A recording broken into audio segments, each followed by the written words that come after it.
fulani ambazo binafsi mimi mwenyewe nilikuwa nazipenda sana, na kitu ambacho kilikuwa kinanifurahisha sana, kuna wakati ulikuwa unapenda kusikiliza beats za MJ pale, kwa sababu zilikuwa zina vitu vidogo sana lakini vinaweza kuvutia. Beat hii ukisikiliza ni moja kati ya zile beats ambazo zilipigwa na vitu vichache sana lakini ilikuwa inavutia sana. Katika beats ambazo ni favorites ambazo zilikuwa zinatoka pale MJ Records, kuna Nipe Nafasi, alafu kuna Sifa ya QJ, umo alafu kuna moja ilileta balaa sana Tanzania hapa, wimbo ulikuwa ulihit vibaya sana wa Jocelyn Niite Basi Mpenzi. Amna vitu vingi wala zile beat ukizisikiliza kama za kizembe lakini zinaingia. Of course. I remember this song, kuna mwanangu mmoja yuko pande za yuko Mtwara. Huyu jamaa anamtaja mara ngapi, sijui leo ya 3 sijui ya 4 katika The Classic.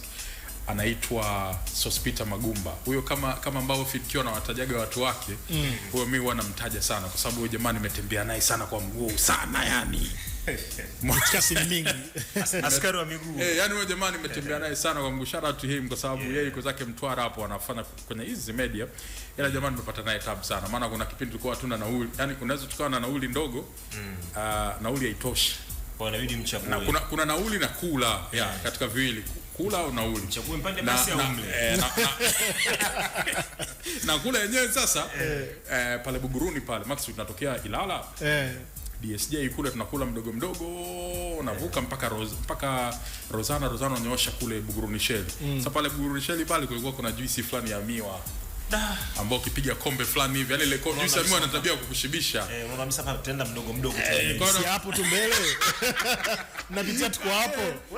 Na mama mwanangu sosi mtu ule mdogo kwanza, tukifika pale tupige ile kitu ya miwa, tukifika pale umeshiba. Kwa sababu mdogo na hiyo Tazara hiyo hapo, Tazara TMK hiyo hapo, yani unakuwa story nyingi sana. Yeye anaenda Tabata, mimi naenda TMK, watu walikuwa tunagawana pale. Kwa kila mmoja alikuwa anajua akitokea pale na yeye amshatumia juice ya miwa. Noma sana. Anyway, sawa, ni viji story tu na viji mambo. Karibu sana kwenye The Classic leo part 2 ya the one and only Mr. Farid Kubanda aka Fidq, na moja kati ya maswali ambayo tuliyaacha last week ni ile hapa, swali dogo tu lakini lina maana kubwa sana. Unajua jina ni Farid Kubanda, ila hii Fidq FID alafu ikaja Q pale, na Q ina stand for what pale? Inawezekana ikawa katika historia watu wengi hawajui. Alright, Farid kwa maana ya ukitoa ile A na R unabaki na Fid. Nikiwa mdogo wanaita Fid kwetu. Kwa hiyo na ile Q ni ile Kubanda KU. K na U unasema Q. Umeiunganisha K na U kupatikana Q. Okay. Mdogo wanaita Fid Q. Ambayo ilistahili kuwa hivyo lakini kwa sababu ya swag kidogo. Okay. Kae na Q pale katikati. Kwa hiyo imetokea huko. Lakini Farid kama Farid jina yake maana yake ni unique, exceptional and one of a kind, yani wa kipekee na aina yake. Farid ndo maana Farid. Exactly. Kwa hiyo nafikiri jina limeumba. Haya majina haya huwa hayamtupi mtu haya. Yana tabia ya kuumba. Hizi Arabic names hizi bwana, mtu akipigwa, yani ukishakuwa na hilo, fuatilia jina lako mzee. Msikia la kwake? Jina langu lina maana. Subiri kwanza, unaitwa nani? Naitwa Rashid. Rashid ina maana yake? Mwambie. Maana yake nini? Sasa ni maana yake kupata muda wa kujitafuta. Mimi naweza kukwambia Jabir imetokana na Jabbar. Kutoka kwa Jabbar. Ni mwamba. Strong. Kwa hiyo Jabir imetokana na Jabbar. Kwa hiyo litafute jina lako Sheikh Rashid basi. Au unajua tayari sema ndo vile tu sijaamua. Ndio mlikuwa mnakimbia fimbo za mgongo madrasa. Zile fimbo zilikuwa zinakufanya usome. Basi wanapiga sana bakora rafiki yangu. Kwa sababu huyo mjumbe ambaye alileta hiyo naye alibinywa kidogo ili asome, alibinywa mbao. Maandiko yanasema ujinga umejificha kwenye kitovu cha mtoto mdogo, lakini mjeledi mkali una uwezo wa kuutoa. Faridi. Kwa hiyo bakora zinaruhusiwa, lakini ziwe bakora ambazo zipo katika muongozo, zinatoka kwa ajili ya mtu kupata miongozo. Sijui umeelewa vizuri. Panapokuwa kuna shida kwamba kuna sehemu, unajua kuna sehemu hata punda mwenyewe haendi paka apigwe bakora kidogo lakini akishapigwa bakora anaendelea na mwendo wake vizuri, so inaruhusiwa kidogo. Kwa hiyo tuachane na mambo ya kisasa siku hizi kwamba mtoto asichapwe, mpeleke sehemu ambayo anaweza akachezea bakora kidogo kama akiwa amezingua. Ina msaada sana kuliko kuwa hajawahi kuguswa kabisa. Chakutana na mtu unamgusa, mzangu zaliwa sija kuguswa, babangu haja kunipiga, mamangu wewe unipige, sio kweli. Ni sahihi kabisa. Sasa wewe nani unaambia mimi ndo ulimwengu wenyewe, asifunza na mama atafunza na ulimwengu. Na mimi ndo ulimwengu wenyewe. Kwa bakora kidogo zinasaidia kutoa ule ujinga. Zitumike katika kutoa ujinga. Sio mwalimu nipigie mtoto wangu kiasi cha mimi nione kabisa kwamba mwalimu ananitafuta maneno. Sababu mimi wanangu nawapenda sana. Sasa unajua kwa mfano binti yangu kamchape, siwezi kuelewa. Binti yako. Kwa sababu najua kabisa kwamba ukimwelezea kitu anakuelewa. Sasa inakuwaje yani wewe hujaelewana naye na wewe ni mwalimu wake kiasi cha kumtia mijeledi? Alafu wewe ndio upo naye muda mrefu kuliko hata mimi mzazi. Sijui umenielewa. Wewe umepata nafasi ya kuwa naye baada ya mimi mzazi kukabidhi. Naelewa. Tayari nishafanya uchunguzi wangu, nishafanya malezi yangu, nisha play part yangu kama mzazi. Najua huyu yuko tayari kwenda kukabiliana na mitaala ya elimu. Anauelewa sahihi. Sasa kama hamjaelewana, asikuchafue kiasi cha wewe kutaka kumrarua na mijeledi. Na tusiende huko walimu. Twende mdogo mdogo tu. Sawa. Safi. Ladies and gentlemen, bwana Farid ana mambo mengi sana na kuna darasa humu zinatembea humu pia. Kwa hiyo sasa tukifanya masiara hapa tutakuta saa 11 imefika, afu vitu tumeviacha.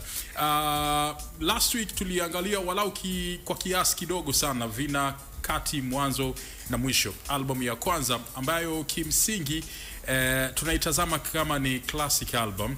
Na leo tutapita pale kwenye Vina Kati Mwanzo na Mwisho, lakini vile leo nitaomba kidogo tutadonyoa kwenye propaganda. Leo najua hatuwezi kuimaliza kwa sababu ile nayo ina kitu chake ile, lakini walau tutapitia pale.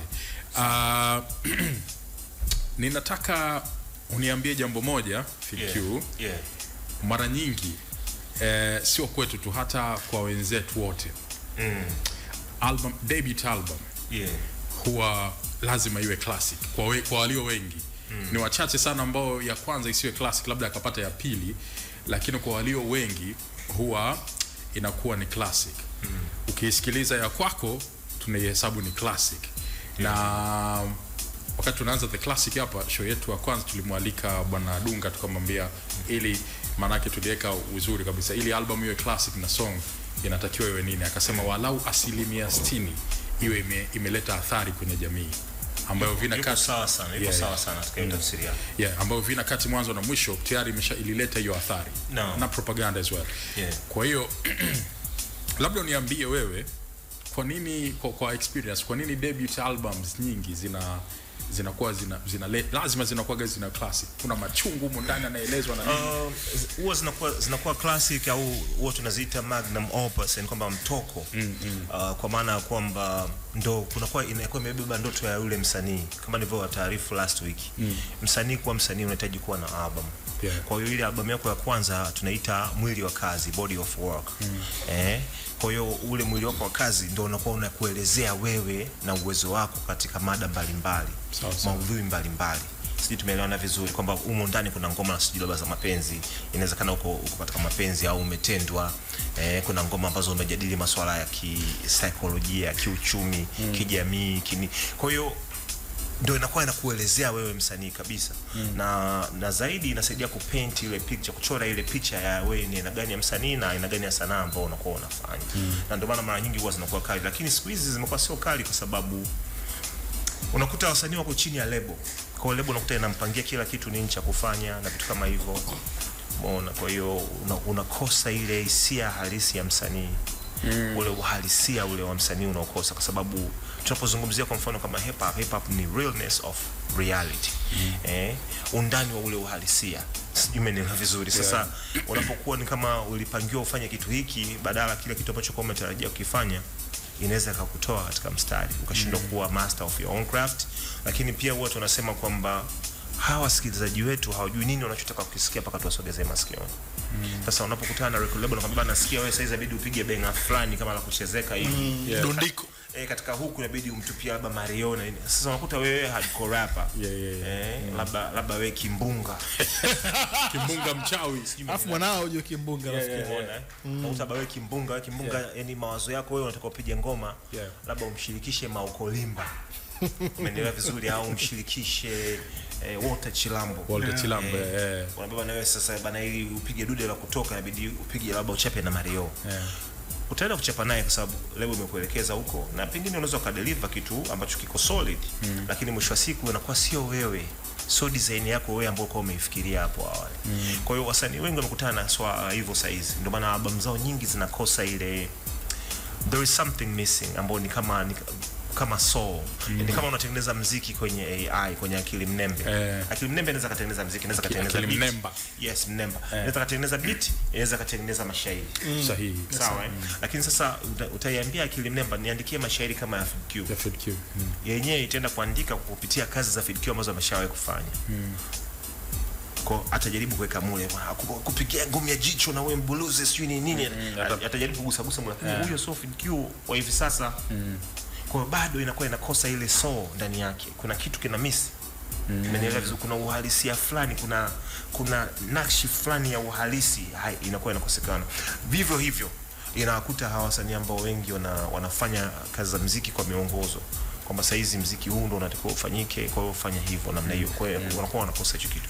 Kwa hiyo ndio maana album za siku hizi nyingi ukisikiliza unaona hii ni album ya kwanza huyu msanii, lakini kuipata debut ya mtu akawa na hadhi ya classic. Unakuwa uipate. Wengi lakini inabidi tuwape pongezi, wanatengeneza hits wengi. Wanatengeneza hits. Lakini pia ndio kunakuwa kuna tofauti kati ya classic na hits. Na pia kunakuwa kuna tofauti kati ya good music na hit songs. Ngoma inaweza ka hit lakini isiwe muziki mzuri. Muziki unaweza kuwa mzuri lakini usiwe hit. Na muziki unaweza kuwa ni mzuri lakini usiwe classic. Umeelewa vizuri? Na ndio unapata mfano takata tumba ile tusumbua hapa. Yes, the best African song. Au sio? Lakini sio ni hit song, lakini sio best African song. So best African song. Umeelewa vizuri? Kwa hicho ambacho umekigusia hapo, hiyo point hapo ya kupata debut yenye hadhi ya classic. Nikiangalia huku handakini huku, wapo watu ambao wamejitahidi sana, lakini kwa sababu wako handakini hawakupata hiyo sifa na hawajapata nafasi ya kupata audience kubwa kuwasikiliza. Sasa inategemea nao pia na aina ya muziki ambao, namna ambavyo wanafanya muziki yao na namna ambavyo wanaipush. Kuna wasanii wengi sana huko handakini ambao ni wakali sana kuliko hata A-list, kuliko 80% au 90% ya A-list artists. Sahihi. Iko hivyo duniani kote, ndio cha kushangaza. Ni understandable. Pengine hawa wapo andakini ili waje wawe future baadaye. Sasa kitu kibaya ni kwamba unapoenda andakini unaamua kubaki huko. Kwa sababu soko la andakini ni dogo sana. Umeelewa vizuri? Dogo sana, dogo kwa maana ya kwamba unaowafikia ni wachache. Kwa pia hata unachoingiza kama msanii pia ni kidogo. Umeelewa vizuri? So unapokuwa unafanya music ambayo inaweza kucater to a larger audience, unaweza kuwa unawafikia watu wengi na kipato pia kinakuwa kikubwa. Lakini sasa watu waandakini sometimes wana misimamo yao ambao wanakuambia kwamba they're not doing it for the money. They're doing it for the culture. Sasa unapokuwa unaifanya kwa utamaduni pia nao una tamaduni za kuheshimu hela. Ndio maana Luda huwa anasema kwamba you claim to be streets but the streets respect the cheddar. Unapokuwa unasema wewe ni mtaa, kumbuka mtaa unaheshimu hela. Definitely. Atapita Majay pale na range range yake ile, Majay yule. Lakini angepita na bajaji asingestuka. Sahihi kabisa. Umeelewa vizuri kwa hiyo wanastuka wakiona hela inastua. Mtaa unastua.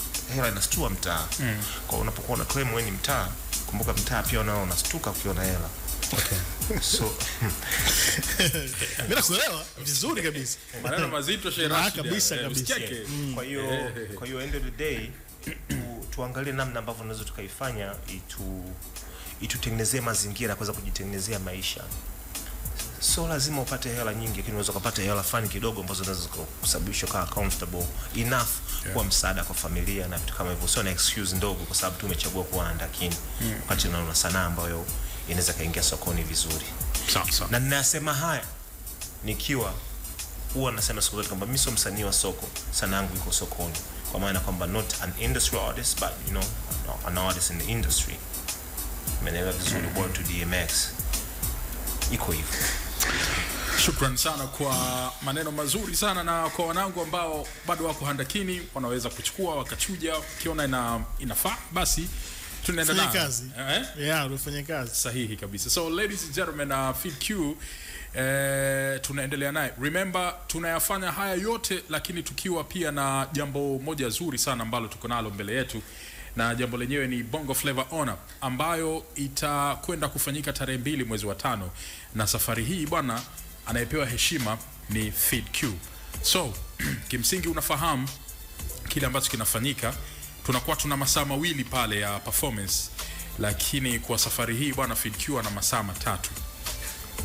Kama ushawahi kumshuhudia Feed Q akifanya performances, tunakubaliana kuwa yeye ni moja kati ya walio bora kabisa ambao wanafanya performances.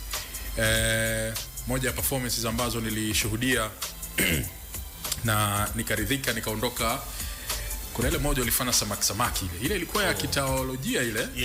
Ilikuwa ni listening party tu ya kitaolojia. Ilifanyika samaki lakini nikasema kwamba tapiga vibao kadhaa ambavyo vimo mule na nini. Ilikuwa tamu. Nafikiri ni utaratibu mzuri, mtu unapokuwa unatoa album unaweza kufanya listening party afu ukaperform vibao ambavyo vimo ndani ya hiyo album exclusively kwa watu ambao wamehudhuria siku hiyo. Nafikiri utaratibu ambao naweza nikaurudia hivi karibuni tena na wenyewe. Basi kwa kuzungumza hilo bana, nafikiri umekuja sehemu ambayo sahihi kabisa. Na kuna mtu mmoja, kwa sababu wewe umeshalizungumza hili, kuna mtu mmoja bwana ameligusia hili bwana, na huyu last week nilikwambia una surprise zako bwana, unakumbuka? Nakumbuka vizuri sana. Yes. Sasa kwenye surprise zako bwana, kuna mtu mmoja ambaye naye ametujoin hapa kusema kweli, na akaamua na yeye kidogo atupe mawili matatu ambayo yanakuhusu bwana Farid, au sio bwana? Yeye huyu ni moja kati ya wadau muhimu sana kwenye game yetu, au sio bwana, na amechangia pakubwa sana, lakini pia na wewe ulikuwa ni mtu wako wa karibu sana. Najua leo atakusurprise sana, na huyu bwana si mwingine bwana Mr. Patrick Gondwe. Mr. Patrick Gondwe anatujoin hapa leo kupitia The Classic, na haya ni maneno ambayo ameyazungumza likiwemo hilo ambalo wewe umelizungumza. Kaka PK, mambo vipi na karibu kwenye The Classic hapa. Tunakusikiliza salamu zako kwa Feed Q tukiwa tunaenda kwenye siku yake ya heshima. Kuvi, ana Faridi bwana, mimi napenda kumuita Faridi Kubanda bwana. Hilo jina la usanii kubwa sana tayari sasa hivi, lakini Faridi Kubanda na nikilitaja hivyo nalitaja katika level ya familia. Najua Faridi amekupitia platform yake ya Fridays Styles pamoja na Chos Dawa. Ilikuwa ni platform moja kubwa sana kwa kina Niki, Serial One. Pia amehusika sana katika mentorship ya vijana na hata sisi wengine kwenye industry ambao hatukuwa tunahusika moja kwa moja nyuma ya mic. Heshima yake ni kubwa sana kwenye game, muda mrefu. Catalog yake ni kubwa sana ujamaa, na catalog yake hii very few songs unaweza kusema ukaskip. Inawezekana usiskip hata nyimbo moja. Kwa hiyo kwa level ya heshima yake kwake ni kubwa sana. Alafu pamoja nayo bado tunaishi katika maisha ambayo nyuma ya vitu vyote huko ni undugu. Mimi leo ukihaki simu ya Faridi utakuta material yangu mengi sana hapo kwenye simu yake. Ikitokea unataka kuvujisha labda material ambayo bado hajatoka, basi mmoja wa watu ambao ukikamata simu yake material ya upande huu utakuta mengi sana.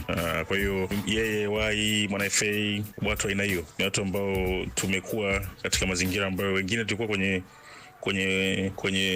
wengine wapo kwenye spotlight, wengine tupo huko nyuma huko kwenye kupush agenda nyingine. Kwa hiyo tumekuwa hivyo, na bahati mbaya sana tukishakutana kwa tunasahau kabisa hii cycle nyingine huko ya spotlight. Kwa hiyo ni hiyo, ndio maana nikasema kwamba ukikamata leo simu ya Faridi au ya Ambwene utakuta material yangu mengi sana hapo ndani kwa sababu ya huo karibu. Lakini specific kwa Fidi, nani ambaye hajui Fidi ukali wa ngosha kwenye mashairi na kwenye mantiki? Maana sio mashairi, maana ni unakumbuka nilisema wakati ule kwamba shida sana wasanii wengi wapya wanapambana sana na unakuta kwamba wanacheza kama ngonjera tu kwenye nyimbo nyingi, hawana melody sounds kwenye bars, unakuta ni moja tu. Lakini sasa Fidi anakufikishia ujumbe kwenye yale yote ambayo yana kwenye misingi yote ile, lakini bado anakupa mantiki ndani yake. Sio tu labda tu mtu anataka kukamilisha mistari, ukamilishe vina na mizani, lakini yeye anakupa mantiki na anachora picha kwa ukubwa. Ami huyo ndugu akiweka kwenye topic wa maji, so ujumbe, lakini pia na maisha. Nadhani watu wengine wakimwangalia Farid pia katika maisha ya nje, walio katika industry yake, funza pia maisha ya upande wa pili huko, maisha ya kuwa baba, maisha ya kuwa na familia, maisha ya kuwa na majukumu. Kwa hiyo hata wao kina ndo wadogo zake kama kina Niki, kina Wakazi, wanapata advantage hiyo ya kuweza kumwangalia mtu kama huyo, mtu kama Joe Makini, mtu kama Mwana FA na Bwana Shirima aka Mbwene Isaya. So ni kuna kasaiko fulani hivi ambako pia Faridi yuko, ambako kanatengeneza existence na anasaidia existence ya hip hop, kwa maana kwamba wanakuwa kama reference ya vitu vingi, sio tu kwenye utunzi, sio tu kwenye manage business ya game, sio tu kwenye performance. Na by the way, speaking of performance, Farid ni mzuri sana kwenye performance za live, na ni mtu ambaye tukio M-Lab tulitia deals nyingi sana, moja wapo ikiwa ni Kigoda cha Mwalimu. Kwenye performance ya Kigoda cha Mwalimu cha mwaka huo, sikumbuki ilikuwa ni mwaka gani, 2009 2010 hapo, alikuja bwana Farid katuletea watu kabisa, kaleta kazi kabisa, na perform pale chuo kikuu cha Dar es Salaam, na Grace Matata nafikia sehemu ya hiyo performance. Kwa hiyo mimi binafsi yangu kwa kipekee kabisa ni katika watu ambao walinisaidia sana wakati ule tukiwa tuna mentor hawa madogo wanapokuwa. Kwa hiyo lakini pia tuna maisha nje hapo, kwa sababu kabla before even M-Lab, mimi na Farid tulikuwa tayari tunajuana na kina Bwana Mbwene na kina FA, kwa na hiyo cycle ya karibu. Kwa hiyo maisha yalikuwa yanaendelea kabla M-Lab, lakini M-Lab waliturahisha kazi. Kuna mahala alikuwa anajitolea Faridi, na hasa kwa mfano kwenye nyimbo ambayo ni classic ile imeita class, lakini nyimbo inaitwa classic. Kile kionjo chake kilisababisha mambo badilika kabisa, kwa sababu nyimbo nyingi ya watu wamekaa watatu, lakini kwenye ile sehemu ambayo Faridi aliplay part yake, nafikiri inabeba asilimia kubwa sana za nyimbo za ule mwimbo kuwa mkubwa. Kwa hiyo shukrani sana bwana Farid, pongezi sana kwako, we always brother, haiwezi kubadilika hiyo. Na najua sasa hivi tuna majukumu mengi, kwa hiyo tunaonana mara nadra sana, lakini bado blood ni blood. So big up my brother. Nataka kuchallenge you sehemu moja kwamba sasa nasubiri kupata performance kama 2-3 za mwaka ambazo zenye hizo zinakuwa ni unatupa elimu na kistori chako hapo na bendi nyuma, unatuambia catalog zako ulikuwa unapita na hii ilikuinspire nini. Kwa hiyo inakuwa kama vile ni darasa, lakini darasa hilo lina musical. Hii inakuchallenge Farid, na nimeona performance ya mwisho live nzuri sana ambayo alifanya na Lodize, lakini nataka nikuchallenge sasa kwamba nataka utuijie sasa na stage nyingine. Wewe umemaliza kila kitu kwenye kuchana, sasa hebu tupe stage nyingine ya ambayo wadogo zako watasema na sisi tunataka kuwa kama kaka Faridi katika stage ya pili sasa. Na shukrani kwa wewe ambaye uko nasi sasa hivi popote pale ulipo, na sisi tuko live pia kupitia YouTube EFM Tanzania. Dondosha comments zako hapo pia tutazipitia. Bwana Fidi, umemsikia Patrick Gondwe bwana umemsikia PK Gondwe. Najua huyu ni bro wetu huyu kwenye hip hop kaka mkubwa kabisa. Sijui bwana, ni surprise hiyo, lakini pia kuna mawili matatu ambayo ameshare yamenigusa hata mimi pia. Unajua Patrick ni mmoja kati ya wawekezaji wachache sana kwenye hip hop. Sahihi kabisa. Unajua hip hop Tanzania ina wawekezaji wachache na Patrick ni mmoja wao. Sahihi kabisa. Kwa hiyo anapokuja na wazo, kiukweli nakuwa sina budi kulipokea. Wazo lake la kufanya hizo events za namna hiyo ambazo huwa tunaziita up close and personal, kwa maana kwamba unakuwa umekaa kwenye stuli, mic kwenye stand, na bendi yako unapiga vitu afu unakuwa unafanulia tu bana, hii ngoma ina story fulani na kila kitu. Wengi wao wanaziita sijui unplugged na vitu kama hivyo, lakini mara nyingi huwa ni up close and personal. Exactly, kwa unakuwa unaweza kushare nao story mbalimbali, lakini pia inakuwa inaonyesha uwezo wako wa namna ambavyo una relate na kitu ambacho unaandika. Sijui umeelewa vizuri, na ndio hiyo inaleta umuhimu wa msanii kujiandikia mwenyewe muziki wake. Exactly, kwa sababu unakuwa kama umeandikiwa hisia za mtu mwingine unakuwa uwezi kuzielezea. Sahihi. Umeona? Muziki hisia, tikisa kichwa kidogo. Faridi Motisha. shout out kwa Mushizo na vijana wake wale. Kwa hiyo Patrick ana wazo zuri na nitajitahidi kulifanyia kazi. Alright. Asante sana brother Patrick. You all appreciate it my brother. Much love and respect. Bwana, sasa walau tuguse classic jam of the hour ya kwanza, maana hatuwezi kumaliza bila kuzigusa hizi. Sasa leo bwana Farid, classic jam of the hour ya kwanza leo ni kama tunaenda kwenye nani kule kwenye mida lawama, lakini sio mida lawama. Sasa kama namna hii ili ni dude ni kama tunaenda lakini sio mida lawama, au sio? Here you go. Classic gem of the hour number 1 leo ni chagua moja, Feed Q, Black Rhino, Adili na TID. Chagua makoti mengi, tumwache tu bwana, tumwache tuchize bwana. So chagua moja ni ngoma ambayo tumetoka kuisikiliza hapa kama ni classic gem of the hour ya kwanza leo, na kimsingi kwanza Farid hajatuambia namna ambavyo alichomoka kwa MJ na akaja Bongo Records kwa majani. Kihistoria bwana Farid, hawa wazee ukizungumza nao wenyewe wanasema hawakuwa na tofauti yoyote. Ni ukweli kabisa. Walikuwa wanapiga story na nini, lakini kimtaani na tetesi kutoka kwa wasanii wenyewe ni kama wanasema walikuwa na vitu fulani kama havionekani hivi waziwazi. Sasa hawa wazee wakiwa hapa wenyewe wote wawili wanasema hawakuwa na tofauti na walikuwa washikaji, na zipo baadhi ya kazi ambazo kama walikuwa wameshirikiana kwa namna moja ama nyingine, sio lazima kushirikiana kupiga yote, lakini labda mmoja anaweza kuanza kitu fulani mwingine akamaliza na vitu kama hivyo. Na ilikuwa ikiaminika msanii akitoka sehemu moja kwenda kwa mwingine aidha hapo ameibwa ama kulikuwa kuna beef inaendelea. Walau hadithi yako ya kutoka MJ na ukahamia kwa majani. Kuhusu kutoka MJ na kuhamia kwa majani, kilichoniamisha MJ ni Boucher Records, nilipofanya ile feedq.com. feedq.com ilipotoka, kesho yake majani alinipigia simu, "Oya Feed, majani hapa, sikia unapojua Bongo Records?" Nikamwambia yes. "Sio unapakumbuka vizuri MJ hapa?" Nikaenda Bongo Records. Awali ulishaenda? Nilikuwa nishaenda awali. Nishaenda awali kwenda kufanya ngoma inaitwa Huu ni Ukweli na Uwazi ya Wachuja Nafaka.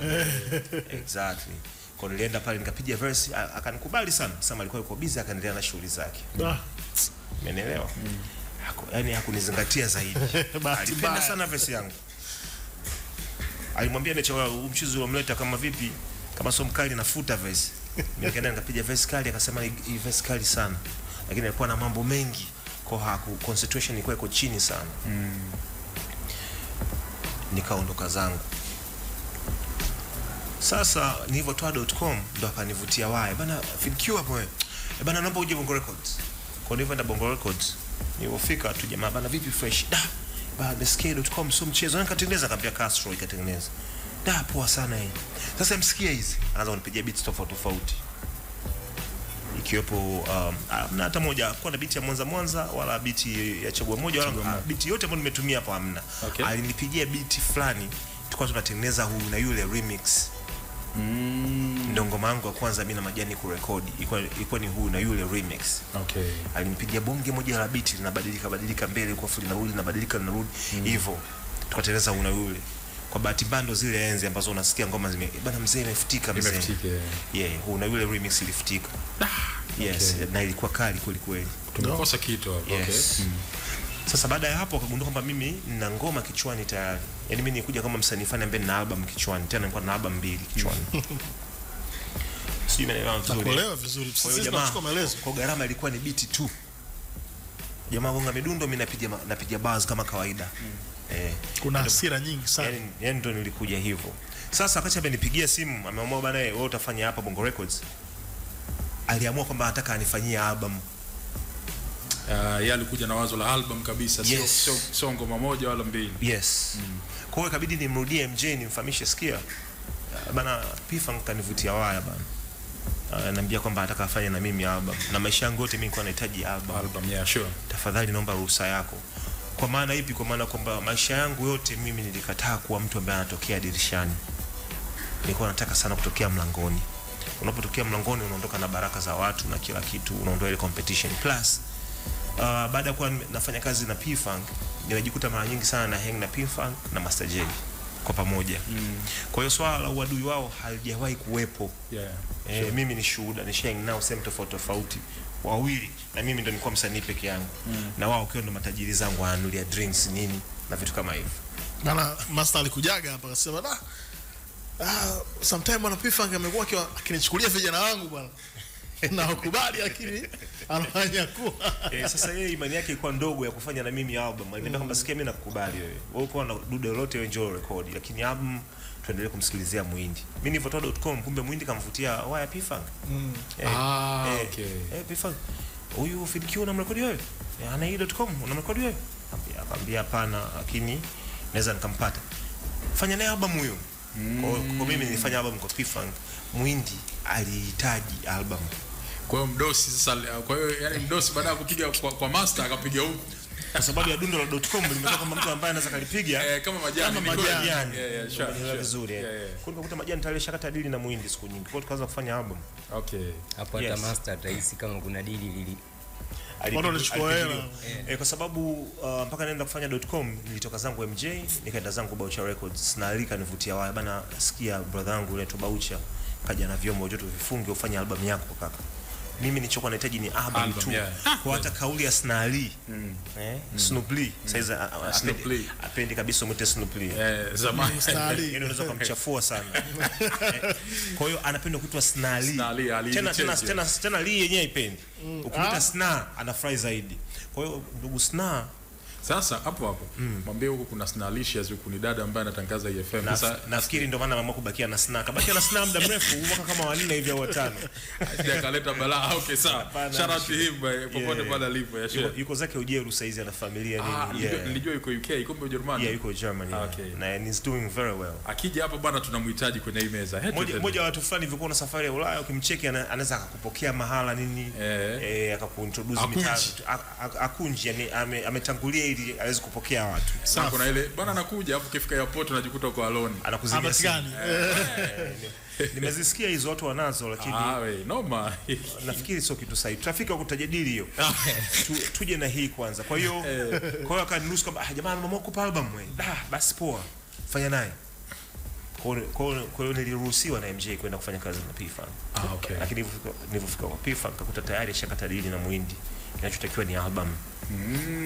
Yeye ndo akaanza kunifanyia album yangu.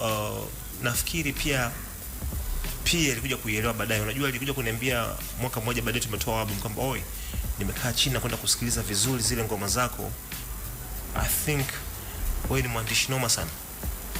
Kumbe akawa na mix anafanyaje aje kunisikiliza vizuri. Yes. Na ukienda kusikiliza nyimbo yenyewe ile mimi ngoma yenyewe ile vina mwanzo kati na mwisho ambao umebeba jina album.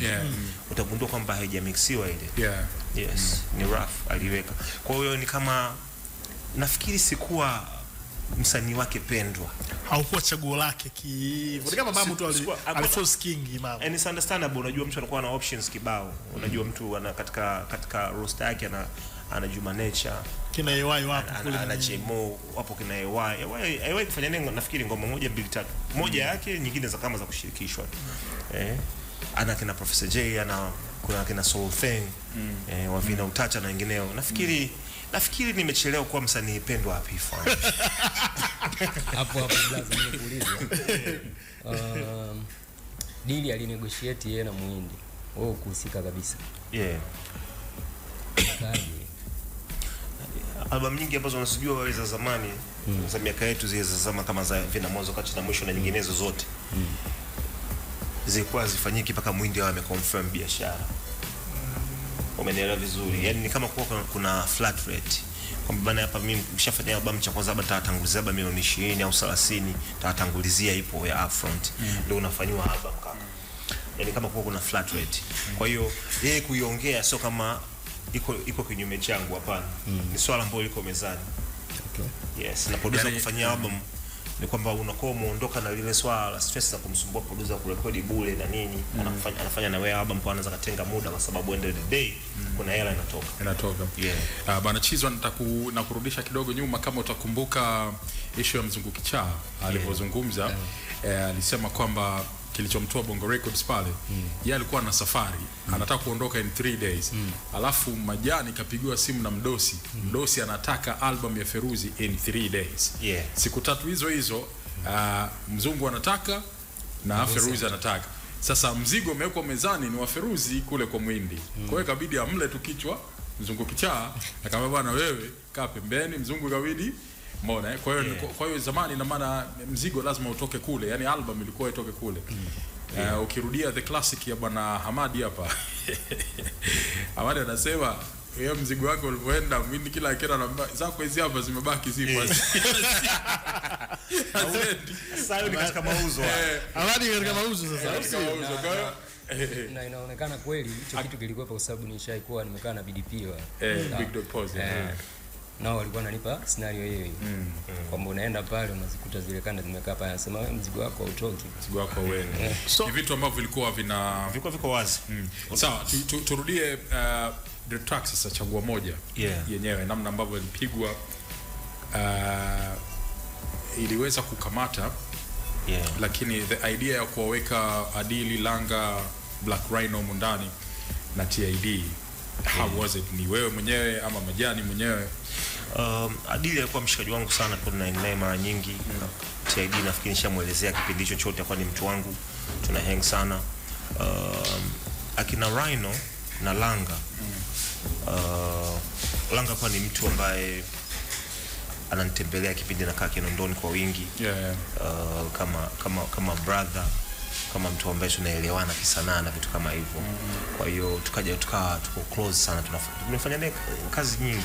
Kuna nyingine kama hata asikuwahi kutoka. Langa? Yes. Okay. Umeona. Na Rhino pia. Umeona. Kwa hiyo ndio ilifanyika kama hivyo, lakini kama usisahau chaguo moja kwa atakiwa apatikane Rado huko ndani. Alichelewa. Akuta jamaa kasha mix kidogo pale. Umeona. Na kwenye video ukiangalia video ile ndani mule tupo kama ndani ya gari. Ile gari ni limo au limousine. Ile limousine ile ni ilikuwa ni mali ya Saidi Janguo. Saidi Janguo ni moja kati ya big ballers, madoni wa zamani wa kwanza mjini hapa.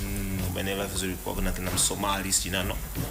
Unamzungumzia Msomali PDD, kwa kuna Msomali hapa mmoja mwenyewe sasa alikuwa anasumbua way back before PDD. Alikuwa anasumbua sana. Sasa hapo kuna Janguo ndio enza kina Kinje anasumbua Dar es Salaam. Sasa Janguo TID aliwasiliana na Said Janguo, akaongea naye akamwambia ndio tunahitaji gari kwa ajili ya kushutia video, chagua moja. Ama brother alikuwa anapendaga hip hop, alikuwa anapenda kusupport watu na kama hivyo. Uweze amini akaitia wese, akatuliza vipi mtohitaji ma drinks, mnakaja ndani na gari tukinyonge. Lazima mwe kama mna drinks kwa sababu hizi ni gari za kuball. Sasa unakaje tu kama kinyonge katika city umekaa tu na rap. Lazima mwe kama mna have fun na vitu kama hivyo. So akatunulia paka drinks akatuwekea ndani ya gari. Sijui umeelewa vizuri. Ilikuwa love sana. Sijui brother yuko wapi, lakini tuna appreciate paka kesho. Okay. Video fulani vya Kinyamwezi, video fulani vya ambao ukicheki vizuri kama kuna sehemu kuna beach hivi na nini.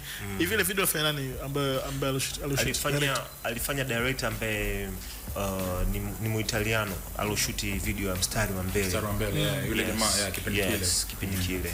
Na alikuwa jamaa ndo anasifika kwa video expensive. Maka Mstari wa Mbele ilisumbua bwana, kwa hiyo walijisearch sana na Mstari wa Mbele. Yeye mlitoa shingapi? Wote washingapi? Atombe tu kweli, hatuna noma wala. Kiukweli sikumbuki ni shingapi, lakini tulitoa hela. Director kwa ni Muitaliano na alikuwa kwa very serious. Kwa lazima tulipe dola euro. Alikuwa director fulani hivi ambaye anaweza kukustajabisha na shots alizochukua na nini. Unajua mambo ya zamani tena. Ilikuwa ni zamani kweli mpaka mtu anashangaa kwanza kuona video iko kwenye HD na nini. Sio mchezo. Tulikotoka ni mbali jamani. Bana feed hapa midalawama kidogo. Sio ile midalawama yenyewe. Sio ile yenyewe. Bado tuko kwenye chagua moja. Okay, hapo sawa. Watu wanasema Black Rhino ni kama alikuwa na hasira na nyinyi wote kwenye ile track. Nasimama nimeshachoka mikukaa juu ya kiti. Nafikiri labda uwekee Paul tena. Tuweke Paul. Yes. Unajua mimi ambacho nimejifunza katika muziki ya kufanya featurings, collabs, kushirikiana kwa ufupi. Nimejifunza kwamba unafanya na watu tofauti ili kuweza kutoa nafasi ya ladha tofauti kusikika. Exactly. Umeelewa vizuri na huwa najifunza kwa kupitia Wu-Tang Clan. Wu-Tang wanabakia kuwa stable mpaka kesho kwa sababu kila mtu ana sound yake, ana uandishi wake. Umeelewa? Katika muda ambao watu wako wanaamini Method Man ndo anabeba kundi, ilikuja kugundulika kwamba anayebeba kundi ni ODB. Umeelewa vizuri? Nakuelewa. Kwa maana ya kimauzo na kila kitu, ODB ndio kana mashabiki wengi kuliko watu wote. Na ODB katika Wu-Tang nzima ndio msanii ambaye hajawahi kuwa serious. Kwenye show kachelewa, Crazy man, yani studio kabisa. atokei nini. Lakini so kama hana discipline, nope. Yuko tu nje ya muda. Kawaida yake tu yuko nje ya muda. Lakini ukimpata ana deliver. Sijui umeelewa vizuri. Kwa hiyo huwa natazama hata zinapokuja masuala ya collabs, mambo kushirikiana na nini, huwa natazama hapo. Kwamba mimi nafanya kitu changu ambacho naamini ni kikubwa, na shirikiana na mtu mwingine ambaye naye naamini ana kitu kikubwa, na ndio maana nimeshirikiana naye. Kwa hiyo sasa hapo tunawaachia wasikilizaji. Msikilizaji anaweza kama bana, nyote mmezengua, huyo alopiga huku ndo katisha. Mwingine anaweza kusema bana, wewe umemezwa, wewe unasema Rhino, kwa mtu mwingine akawa anasema Langa. Huyo mwingine, watu wengine wanasema kama competition fulani. Exactly. Wengine wanasema Adili kafanya vizuri. Hiyo ndio beauty ya collab. Unatakiwa ufanye collab na mtu ambaye anaingiza kitu au anaweza taka kuchallenge pia katika wasikilizaji. Ndio maana kufanya collab. Neno alilotumia TID Utajiju aliitumia pale. Ilikuwa plan kwa sababu that time neno Utajiju mtaani lilikuwa limekaa kama neno fulani la Mbeya hivi la kike, ushaelewa? And najua feed shots za kwenye hip hop shots za kwenye hip hop zina nini, watu wakawa wanapiga hapo hao wasiwa Utajiju wao, si unajua the only person ambaye hakusumbuliwa alipotumia neno Utajiju nadhani ni Nature, kwa sababu alikuwa anajulikana na mambo yake, ila kwamba ametokea Uswahilini na kapiga dude zima tu Utajiju. Nature ameshakuwa excuse mara nyingi katika vitu vingi, yani hana tofauti na Uncle Snoopy. Kwa maana ipi? Uncle Snoopy ndio gangster pekee ambaye anaruhusiwa kusuka na akajitia vile vibanio vya rangi.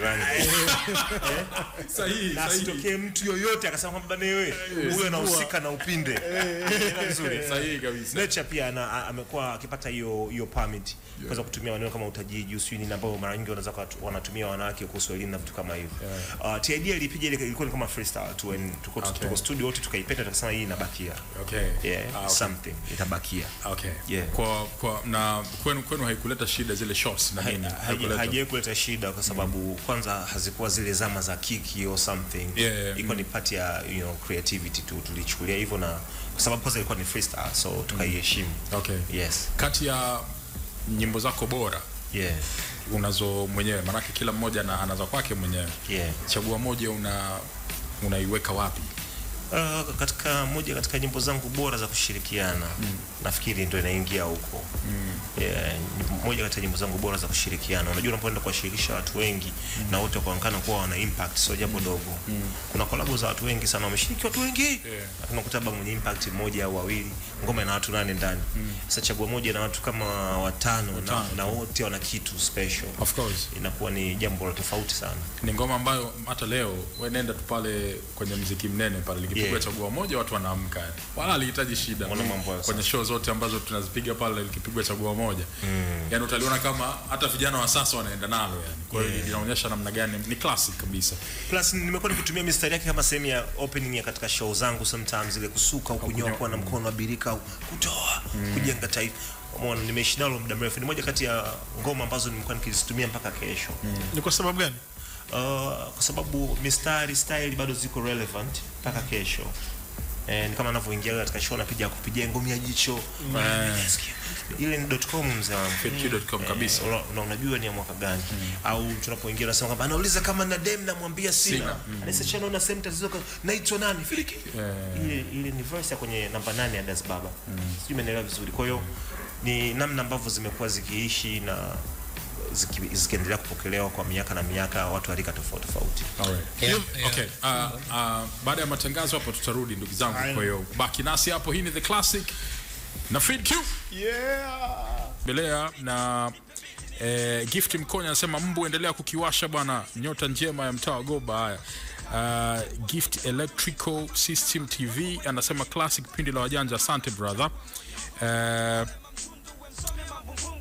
Abdi Badi, shout out to team nzima hapo studio, happy to to ask ushikaji wake na King Easy na rap artist gani na chemistry zaidi. Okay, Lord Eyes, sawa, hilo atalijibu bila shaka.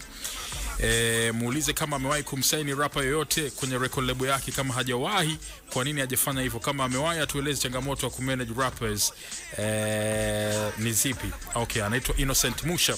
Nasru Juma, Vina mwanzo kati na mwisho ni best album. Kuna hiyo track Vina mwanzo kati na mwisho, kuna darasa zito sana kwenye hiyo ngoma. Haya, huyu anasema Zela kujibrandi, katumia namba za Kirumi tu huyo. Okay, Zela kujibrandi, nina maswali mawili matatu kwa Mwanza. Kitaolojia na neno zitatoka lini? Kitaolojia si tayari, labda neno. Je, ana wazo la kurudisha Feed Style Friday? Mbona kuna baadhi ya kazi zake zipo Cheusi Dawa, na ili swali sijalielewa. Mbona kuna baadhi ya kazi zake zipo Cheusi Dawa na zingine kwa Feed Q? Nafikiri ya default accounts hizo kadri default. Okay, sawa.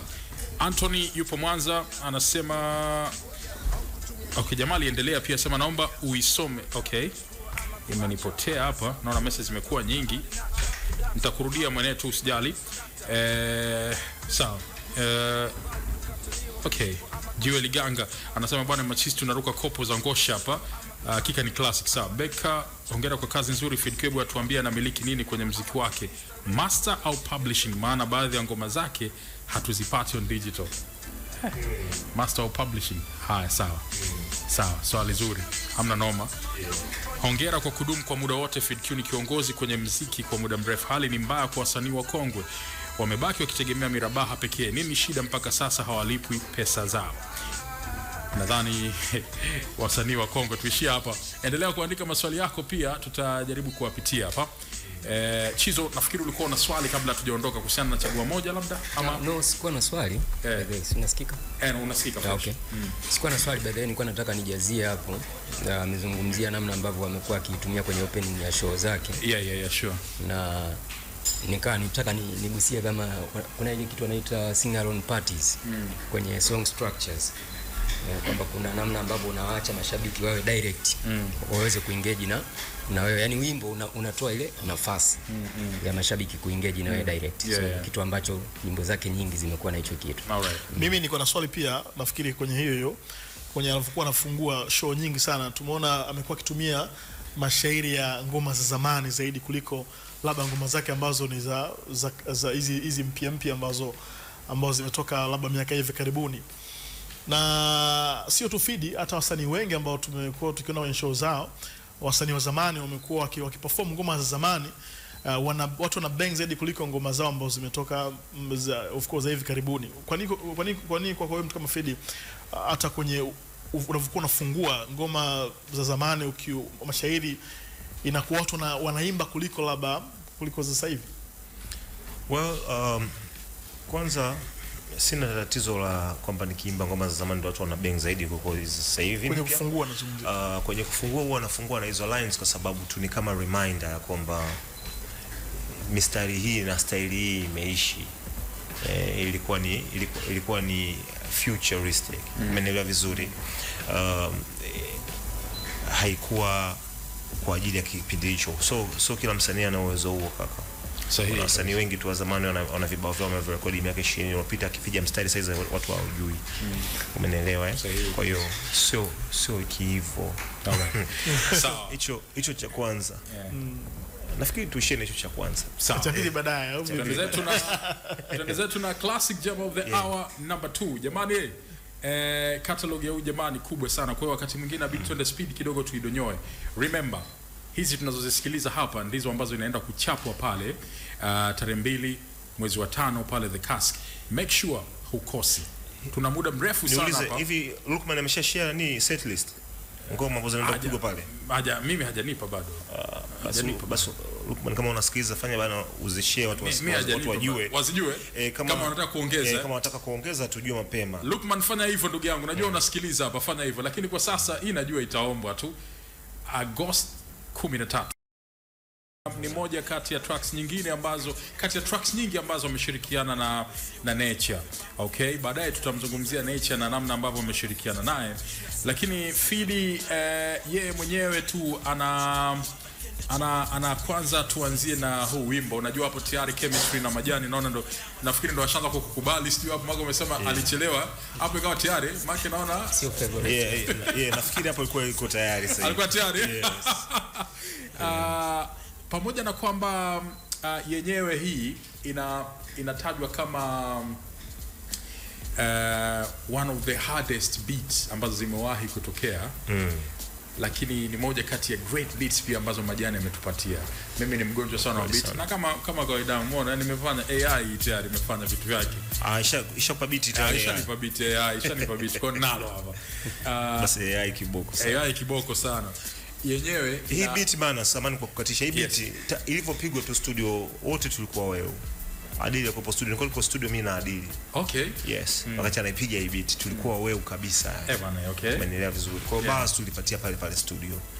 Umeelewa? Kwa sababu alipiga siku moja alipiga Mwanza. Alipiga zote. Okay. Yes. Kwa hiyo alipiga Mwanza ndio akatupigia beat ya Agosti 13 same day. Niko na Adili studio. Okay. Tulikuwa wewe kabisa hivyo tupigia hii. Alianza from the scratch, unaona kila kitu hapo. From the scratch kila kitu unaona hapo. Maana hiyo siku Mdachi alikula nini Mwanza na Agosti 13 hizo beat zote ni noma mzee kapiga siku moja. Ni noma sana. Ilikuwa ni zile siku ambazo akipiga beat kali basi bakia hapo unaweza kupata kama beat kali 4-5 siku hiyo moja. na alikuwa na kawaida yake anaweza kupiga beat kali afu akamwambia hamna kitu akaifuta kabisa. Okay. Bana ile ilikuwa kali alikuwa kuelewi.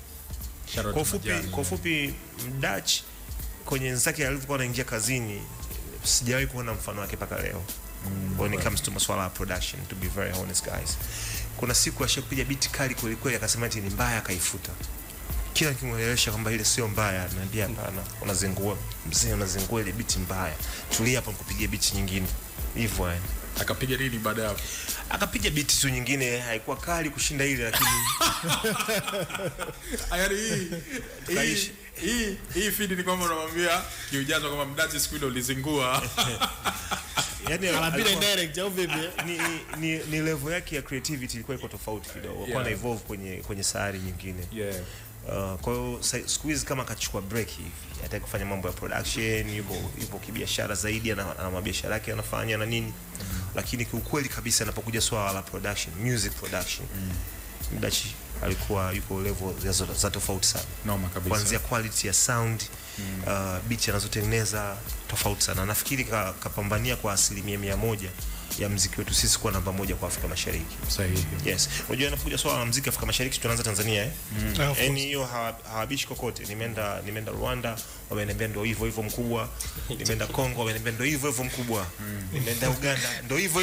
Nimeenda Kenya, ndio hivyo. Hamna sehemu ambao wanabishi. Ingawaje Farid kipindi hiki wakati nyinyi mnapambana hichi. Yes. Nyinyi nafikiri ndio mmetutoa kwenye ile vita ya kwa sababu jamaa walidominate kuna kipindi. Walikuwa na vitu vyao wanavitoa hapo enzi hizo unajua kuna kama Keishaka watoa vitu vyao matafsiri nini. Gopa DJs wanaua. Ted Josiah, Mahmoud Omar unamkumbuka? Mahmoud Omar. Yaani nafikiri hichi ndio kipindi ambacho nyinyi walao mliweza kwa sababu hii safari haikuwa Necessary Noise walituvuruga mzee, walituchapa vibaya sana unajua. Nakumbuka kama K South.